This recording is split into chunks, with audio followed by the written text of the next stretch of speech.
Hello mga amigo, mga amiga. Nandito ako. Magbabasa ako ngayon. Nasa ano ako sa Hukom. Hukom 9. Babasahin ko lang sa inyo. Si Abimelech. Pagkalipas ng mga araw, si Abimelech ay nagpunta sa Sikim. Sa mga kamag-anak ng kanyang ina, sinabi niya sa mga ito. Itanong ninyo sa lahat ng taga-Sikim kung alin ang gusto nila. Pamamalaan sila ng 70 anak ni Jerubbaal o ng iisang tao. At huwag ninyong kalilimutan, ako'y dugo ng inyong dugo at laman ng inyong laman. Ang mga taga-Sikim ay kinausap nga ng mga kamag-anak ng ina ni Abimelech. Pinagkaisahan naman ng mga itong siya na ang mamamahala sa kanila. Magkakamag-anak din lang sila.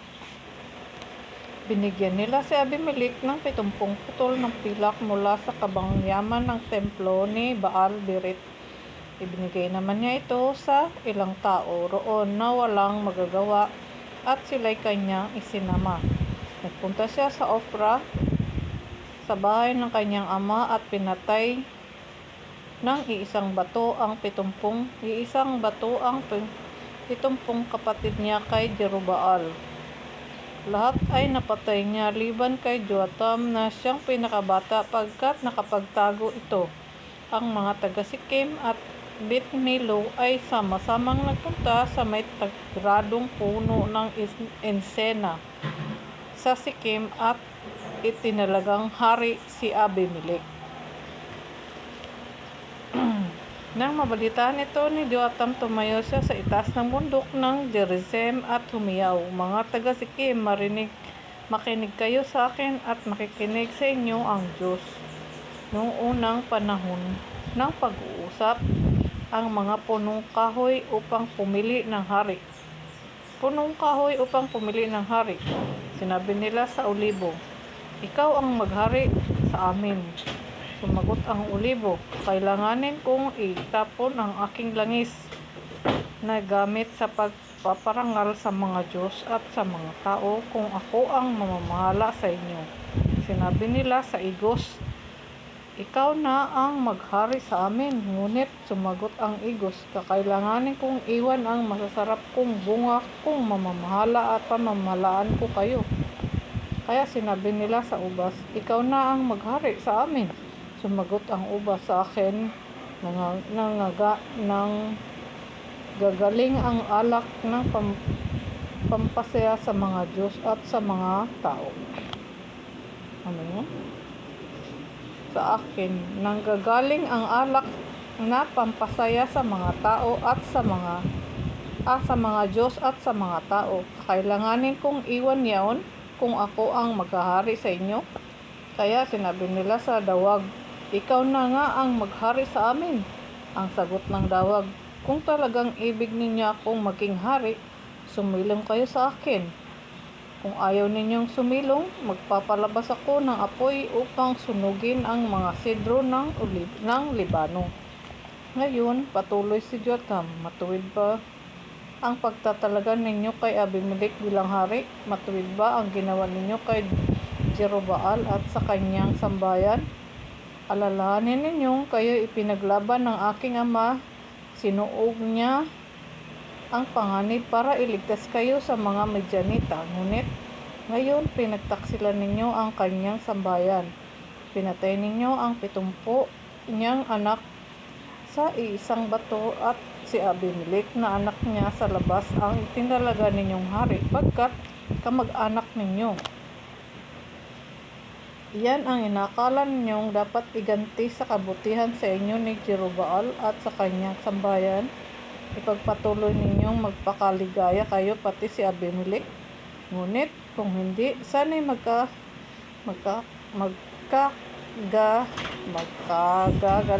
kayo. Pagkasabi nito'y pagtakbong lumayo si Joatam at nagtago sa Beer dahil sa takot at sa kapatid niyang si Abimelech.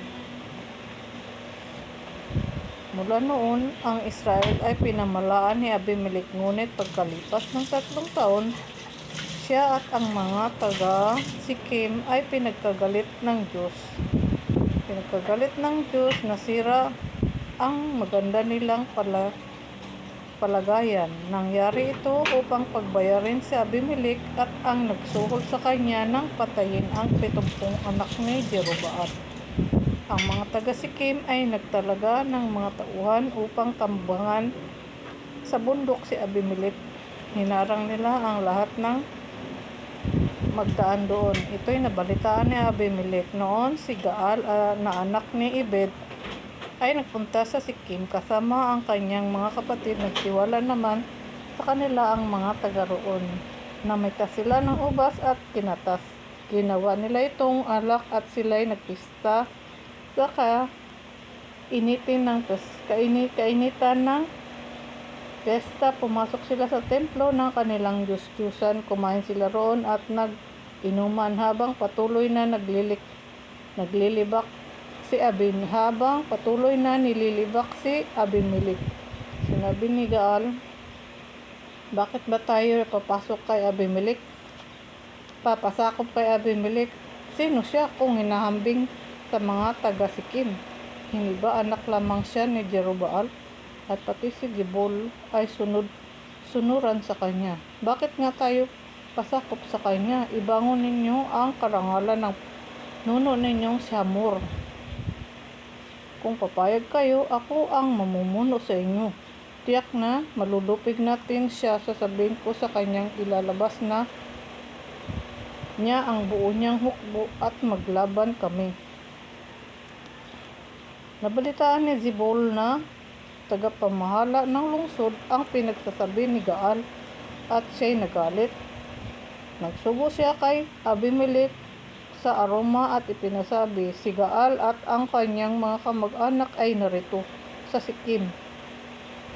Pinag-aalsa nila ang mga taga-Sikim laban sa iyo.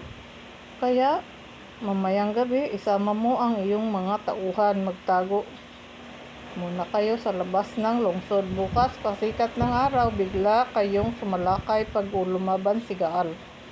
Gayon mo na kaya Gaal, gawin mo na sa kanya ang gusto mo. Kaya lumakad si Abimelech at ang kanyang mga tauhan. Sila'y nag-aapat na pangkat at nagtago muna sa labas ng Sikim.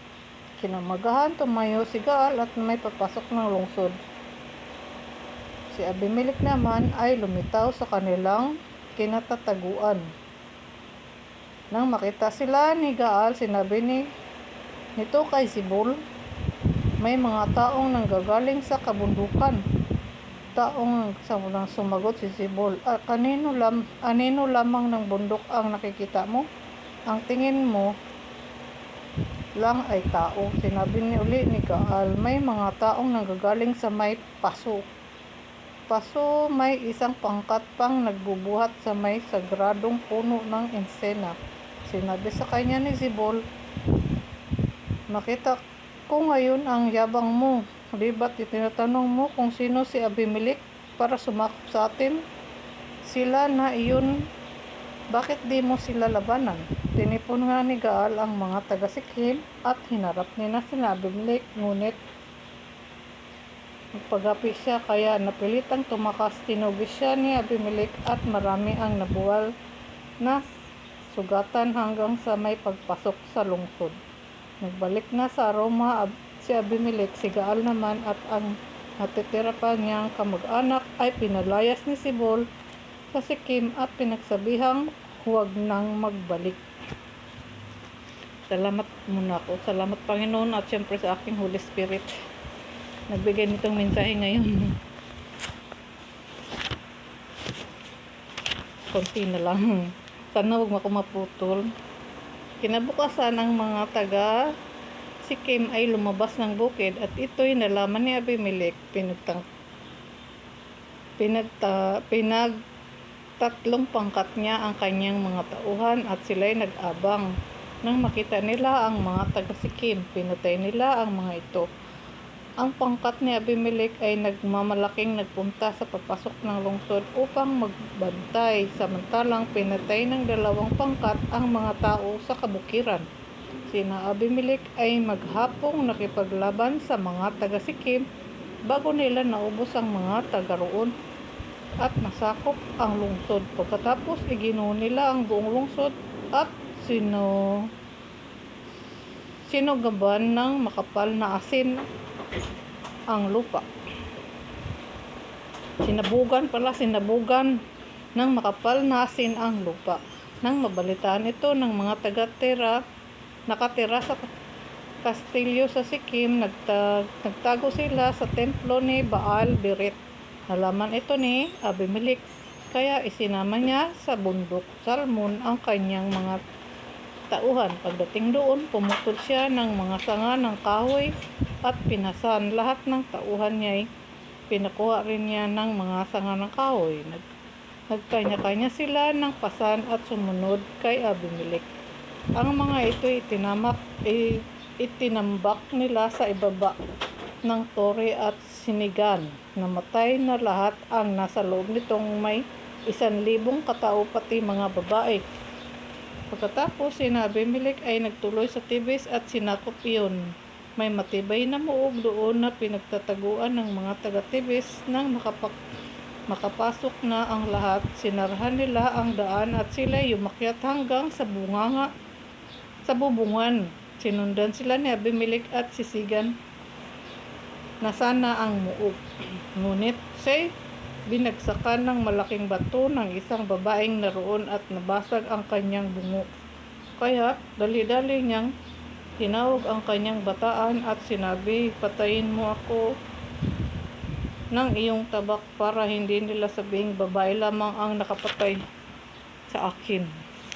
Kaya siya'y sinaksak ng kanyang bataan at namatay. Nang malaman nilang patay na si Abimelech, nag-uwian na ang mga kawal Israelita. Sa ganitong paraan, si Abimelech ay siningil ng Diyos dahil sa pagpatay sa 70 niyang kapatid. Pinagdusa rin ng Diyos ang mga taga-Sikkim tulad ng sumpa sa kanila ni Joatam. Salamat po, natapos na po yung kwento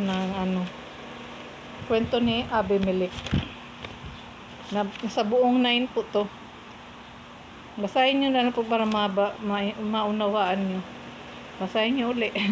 Ito binigay sa akin ngayon. Tingnan mo, pinatay niya yung 70 ng kapatid niya. Tapos pinagdusa siya ng Panginoon. At yung mga taga-Sikkim, tulad ng sumpa sa kanila ni Joatam. Tingnan mo. Ngayon ko lang din to nalaman. Sana naunawaan nitong binasa ko. Mabagal nga lang. Ito binigay sa akin ngayon. Kaya binasa ko. Ang kwento ni Abimelech. Nagbutuhan sila, no? Sa una nagbutuhan sila. Tapos tinanong pa nila yung mga kung sinong gusto ba nila. Pati mga dawag, pati mga ubas. Tapos nakasulat dito, tinatanong.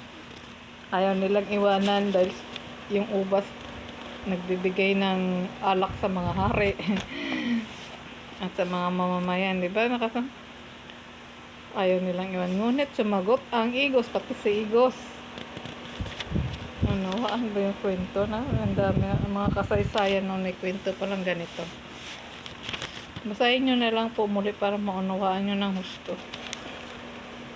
Ako rin babasahin ko rin ito. Ito kasi binigay sa akin ngayon na nasa Hukom 9. Buong 9 po yung binasa ko ngayon. Salamat po. Salamat Panginoon at syempre sa aking Holy Spirit. Buti hindi ako naputol. Salamat muli. God bless everyone.